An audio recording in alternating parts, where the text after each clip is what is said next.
अक्सर ये कहा जाता है कि फलस्तीन तो मुसलमानों का मामला है। हिंदुस्तान में जो ट्रॉल्स हैं वो लगातार हमारे जैसे लोगों को इसी बात पर ट्रॉल करते हैं कि आप मुसलमानों की बात क्यों कर रहे हैं। अमेरिका में भी एक बंदे ने सवाल पूछा एक ब्लैक आदमी से कि तुम इस मूवमेंट में क्या करने आए हो। उस आदमी ने जवाब दिया कि यह मसला सिर्फ मुसलमानों का नहीं है, यह इंसानियत का मसला है। अगर 20 लाख लोगों को कैदी बना के रखा गया है, होस्टेज बना के रखा गया है, तो यह सिर्फ इतना सा मामला नहीं है कि मुसलमान और यहूदियों के बीच की बात है, यह इंसानियत का मसला है। उसने कहा मैं ईसाई हूं लेकिन इस मूवमेंट में आया हूं क्योंकि मैं चाहता हूं फलस्तीन आजाद हो। यही बात मैं बार बार कहता हूं कि मेरे लिए फलस्तीन का मामला हिंदू मुसलमान सिख ईसाई का मामला यहूदी का मामला नहीं है।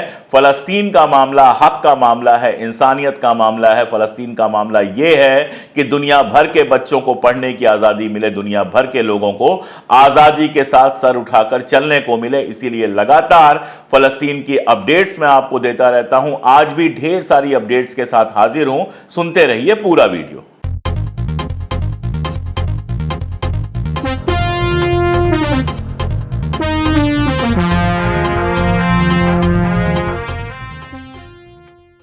नमस्कार, मैं अशोक कुमार पांडे और स्वागत है आपका टीसीएच पर। एक बार फिर से लेकर हाजिर हूं फलस्तीन, इजराइल, मिडिल ईस्ट और इसके बहाने सारी दुनिया की अपडेट्स लेकर।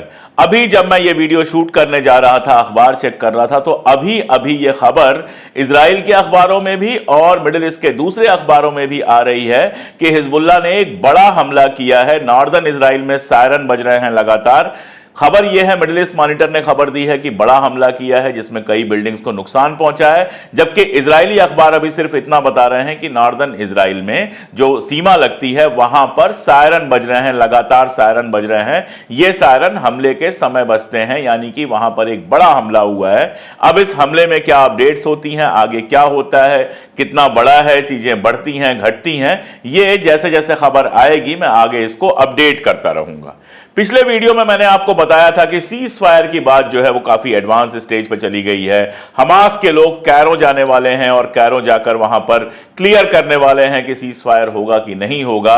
सारी दुनिया के जो नेता हैं वो कह रहे हैं कि ये सीज फायर का रिक्वेस्ट, सारी दुनिया तो नहीं, अमेरिका और खासतौर पर यूरोप के जो कुछ मुल्क हैं उनके नेता लगातार ये कह रहे हैं कि ये बड़ा अच्छा प्रपोजल है, हमास को इसको एक्सेप्ट कर लेना चाहिए। क्या प्रपोजल है मैं आपको डिटेल में बता चुका हूं। 40 की जगह 20 लोगों की रिहाई पर तैयार हो गया है इजराइल, वगैरह वगैरह। अभी थोड़ी देर पहले डेविड कैमरून जो ब्रिटेन के प्रधानमंत्री रह चुके हैं, उनका बयान आया कि हमास को एक्सेप्ट कर लेना चाहिए। ब्लिंकन ने कहा कि यह इतना दिलदारी से भरा हुआ, इतना उदार प्रपोजल है कि इसको एक्सेप्ट कर लेना चाहिए हमास को। यह सारी बात चल रही है, सारे लोग हमास से कह रहे हैं कि इसको एक्सेप्ट कर लो। लेकिन इसी बीच में बेंजामिन नेतन्याहू जो बयान दे रहा है, उस बयान पर सबने खामोशी, एकदम खामोशी रखी हुई है। नेतन्याहू ने बयान दिया कि चाहे सीज फायर हो या नहीं हो, रफा पर हमला होकर रहेगा। और इजराइल के अखबारों में धमकी भरी खबर छपी है कि अगर सीज फायर नहीं होता है तो 72 घंटे के अंदर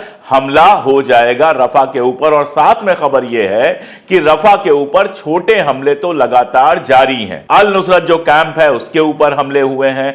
रफा में कई सारे जो टेंट के बने हुए कैंप हैं जिनमें लोग रह रहे हैं, कपड़ों के बने हुए कैंप में इस गर्मी में लोग रह रहे हैं, उन पर भी हमले हुए हैं, यानी हमले लगातार जारी हैं। अब आप ये खेल देखिए, एक तरफ आप कह रहे हो सीज फायर कर लो, दूसरी तरफ आप कह रहे हो सीज फायर हो चाहे ना हो रफा पे हमले जारी रहेंगे। यानी सारा मतलब क्या है, आप चाह रहे हो कि हमास सीज फायर के नाम पर कैसे भी जो अगवा किए हुए लोग हैं, जो बंधक लोग हैं, उनको वापस कर दे।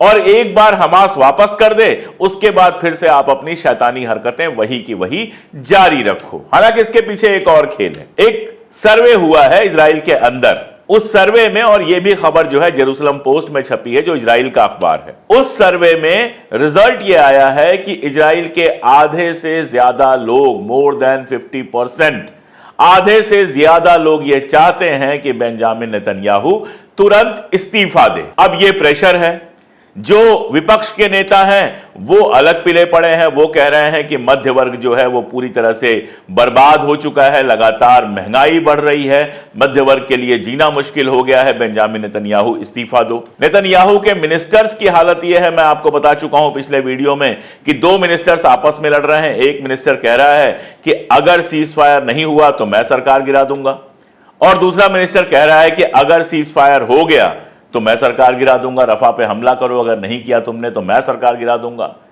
चारों तरफ से बेंजामिन नेतन्याहू घिरा हुआ है। जब तक जंग चलती रहेगी, जंग में मारे गए लोगों की तस्वीरें आती रहेंगी, तब तक तो वो अपनी जनता को एक नशे में रखेगा। हालांकि लगता यह है कि वो नशा उतर रहा है, इसलिए जंग जारी रखना उसकी मजबूरी है।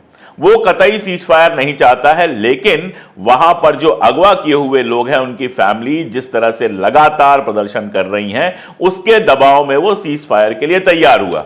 अब सीज फायर के लिए तैयार हुआ, होता क्या है, आपने अगर शेर की सवारी कर ली, आप शेर के ऊपर चढ़ गए तो शेर से उतरना बड़ा मुश्किल काम होता है। अगर शेर पे चढ़े रहेंगे तो ठीक है, जिस दिन आप शेर की पीठ से उतरेंगे उसी दिन शेर आपको मार के खा जाएगा। तो नेतन्याहू इस समय शेर के ऊपर सवार है, और इसीलिए एक तरफ सीज फायर की बात करता है, दूसरी तरफ कहता है कि अगर कोई यह सोचता है कि हम रफा के ऊपर हमला नहीं करेंगे तो वो गलत सोचता है। सीज फायर हो चाहे ना हो, रफा के ऊपर हमला होगा और हमास को पूरी तरह से खत्म कर दिया जाएगा। मतलब 6 महीने से लड़ाई चल रही है, अभी तक आप हमास को खत्म नहीं कर पाए, अब रफा के ऊपर हमला करके आप हमास को खत्म कर देंगे।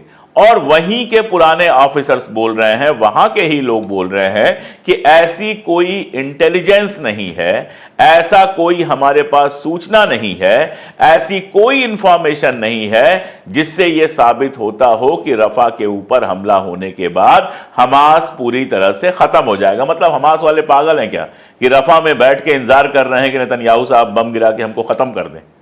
यह सिर्फ एक बहाना है, हमास का एक नाम है, बहाना है कि किसी तरह से जंग जारी रहे। अब ब्लिंकन पहुंचे हुए हैं, आप जानते हैं, मिडिल ईस्ट में। ब्लिंकन अलग अलग जगह जाके मिल रहे हैं, कतर में मिले, सऊदी अरबिया में मिले और अब पहुंचने वाले हैं इजराइल। सऊदी अरबिया की मीटिंग में ब्लिंकन बार बार पोस्ट वार फलस्तीन कैसा होगा, वहां कौन खर्च करेगा, कैसे उसको दोबारा से बनाया जाएगा, कैसे वहां पर एक नई सरकार बनाई जाएगी, इसकी बात कर रहे थे। इसके पीछे दो बातें हैं। पहली बात तो ये कि पैसा कौन लगाएगा। अमेरिका जानते हैं आप कंगाल है, उसके पास सिर्फ हथियार बेचने के लिए पैसे हैं, बाकी चीजों के लिए पैसे नहीं हैं।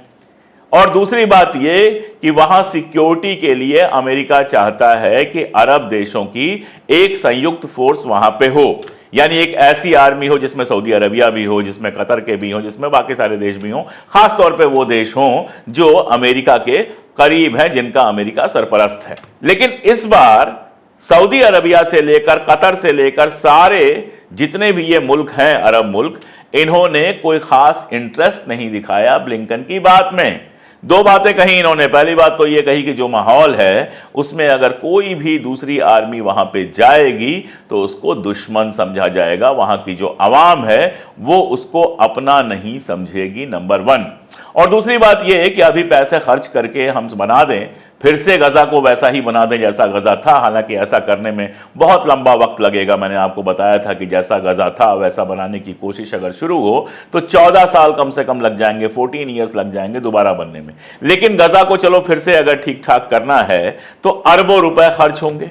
अब ये जो अरब कंट्रीज हैं, खासतौर पर सऊदी अरबिया, कतर और ये सारी कंट्रीज, इनका ये कहना है कि आज तो हम बना के फिर से तैयार करते हैं और कल इजराइल फिर उन पे हमला करके उनको तोड़ दे, फिर तुम आ जाओगे हमारे पास कि चलो फिर बनाओ।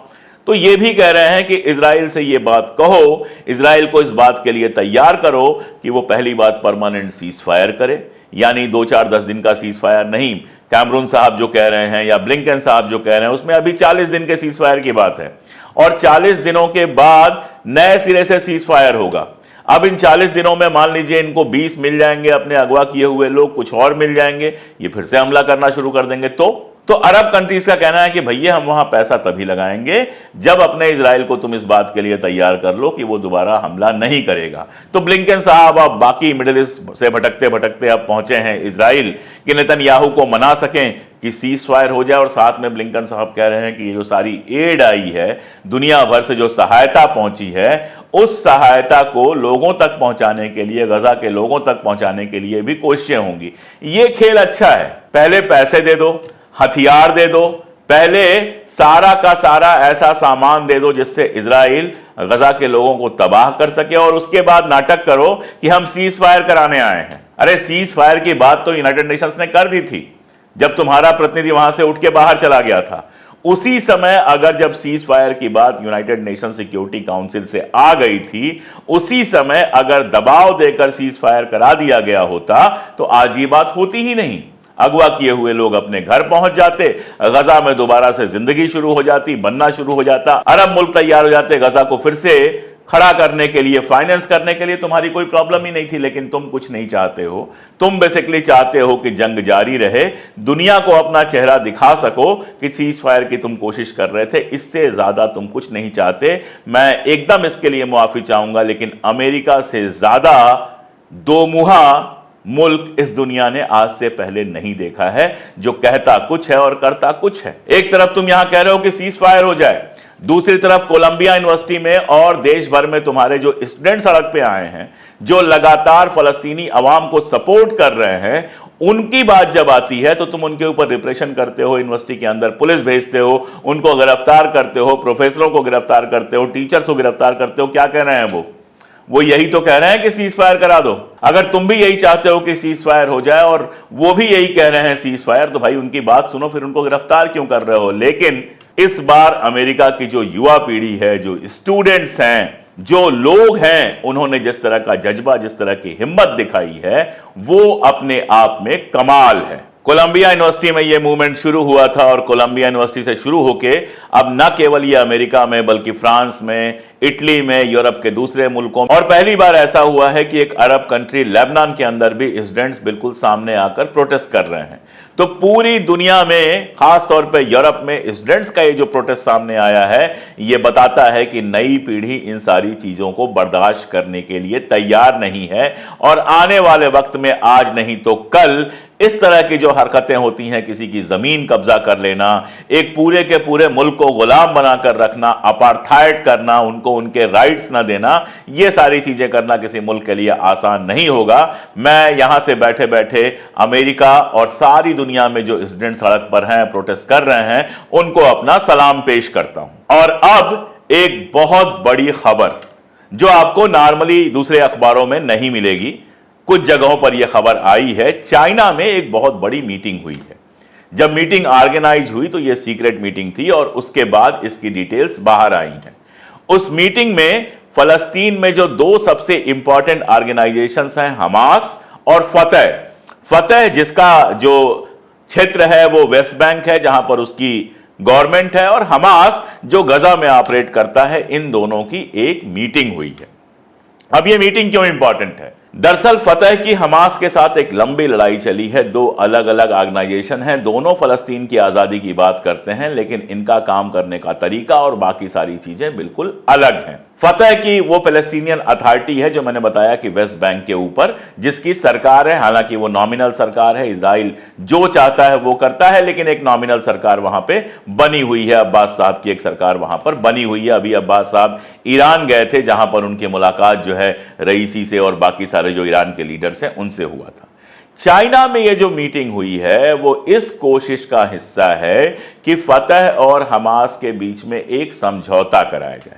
दरअसल अमेरिका कोशिश ये कर रहा है कि हमास को पूरी तरह से खत्म करके फतह यानी कि जो पैलेस्टीनियन अथॉरिटी है उसको फिलिस्तीन की इकलौती पॉलिटिकल पार्टी बना दिया जाए, यानी गजा और वेस्ट बैंक दोनों पर उसका एक तरह का अधिकार करा दिया जाए। और यह अधिकार वैसे ही होगा जैसे वेस्ट बैंक पे है, सरकार उनकी रहेगी लेकिन चलेगी इजराइल की। यह अमेरिका की पूरी साजिश है।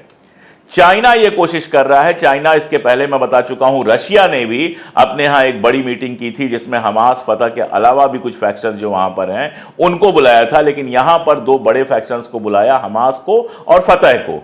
इन दोनों के बीच मीटिंग करा के एकता कराने की कोशिश की गई ताकि ये दोनों आपस में समझौता कर लें और हमास को पूरी तरह से बाहर करने की जो प्लानिंग अमेरिका की है वो सफल नहीं हो। फलस्तीन में जितना भी रेजिस्टेंस चल रहा है, जितना भी युद्ध चल रहा है, जितना भी मुखालिफत चल रही है इजराइल की, वो एक बैनर के नीचे आ जाए ताकि वो लड़ाई बड़ी हो सके और कल को जब पैलेस्टाइन को एक इंडिपेंडेंट स्टेट का दर्जा मिले तो ये बात ना कह सके कोई कि वहां पर तो आपस में ही इतना लड़ाई झगड़ा है, ये मिलकर सरकार कैसे संभालेंगे। मैं आपको बता चुका हूं कि यूरोप के कुछ नेशंस ने, नॉर्वे और एक आध और नेशंस ने फलस्तीन को इंडिपेंडेंट दर्जा देने की बात की है और ऐसा लग रहा है कि अगले साल 1.5 साल में यूरोप के भी तमाम सारे मुल्क जो हैं वो फलस्तीन को इंडिपेंडेंट स्टेट का दर्जा दे देंगे।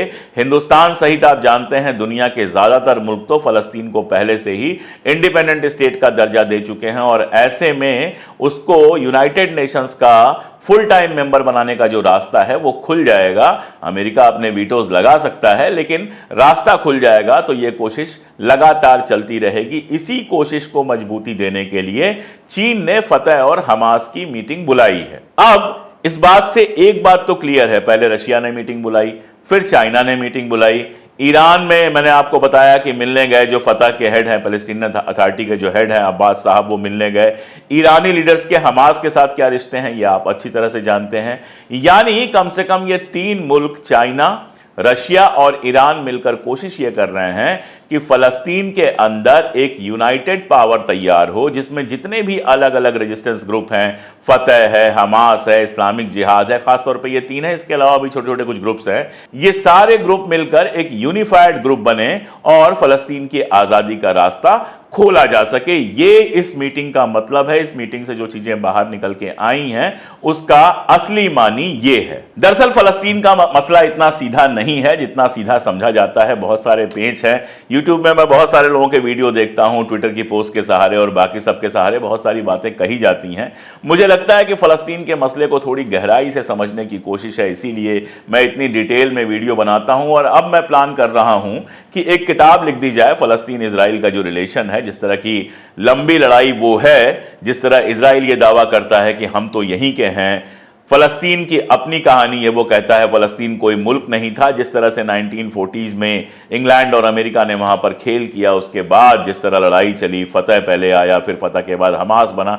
मैं सोच रहा हूं कि एक किताब लिख दी जाए, मुख्तसर सी अलग से एक किताब लिख दी जाए ताकि जो लोग फलस्तीन और इजराइल के मुद्दे को समझना चाहते हैं वो उसको डिटेल में समझ सकें।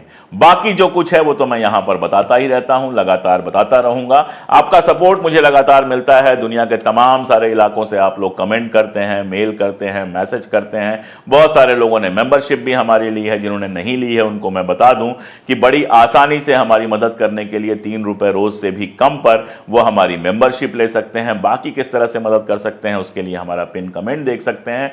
देखते रहिए, अपनी राय, अपनी सूचनाएं कमेंट्स में लगातार बताते रहिए, हमारे साथ जुड़े रहिए। हम इस मुद्दे पर तब तक बोलते रहेंगे जब तक ये मुद्दा कहीं ना कहीं पहुंच नहीं जाता है, कम से कम सीज फायर नहीं हो जाता है। तब तक हम फलस्तीन के हक में अपनी आवाज बुलंद करते रहेंगे। आज के लिए इतना ही, बहुत शुक्रिया।